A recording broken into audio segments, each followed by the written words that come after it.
really enjoyed this series. I was a fan of the book, and I thought you just did such a beautiful job with the series. Thank you very much. I'm glad. I was a fan of the book too. So I really, really wanted to do right by this source material that so many of us love.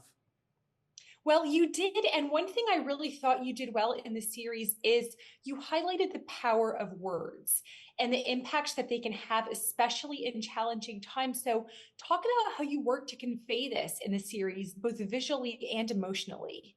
Well, given that it's a story with a protagonist who is blind, obviously sound, language, music, they're all at a higher premium because it's how Marie experiences the world. It was also back then in the 30s and 40s, radio was this wildly critical, popular, and important tool.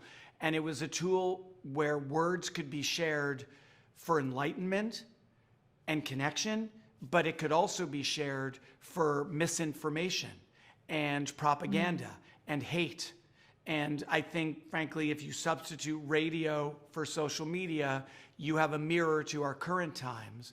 Words matter, and words of hate can stoke the flames of hate.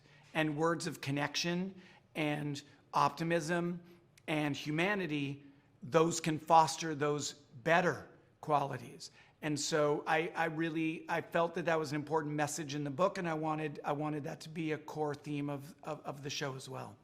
Well, the story also emphasizes the importance of parents and mentors in shaping a person's character. I have three small children myself, so I loved seeing that in the story.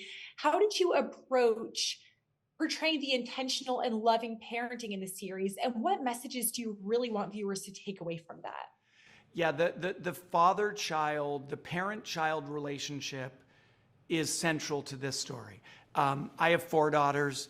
It's central to my everyday life.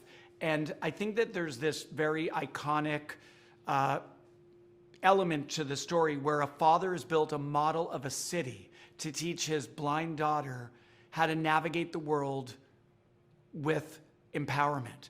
And I think that's what we're all doing, right? It's what a good parent does. It's what a good teacher does, is to give young people knowledge, yes, but above all, a faith in their own capacity, a faith and a confidence in their ability to have agency in this world and to find their way through the world, both literally and figuratively, to find their way with a sense of autonomy, independence, and authenticity.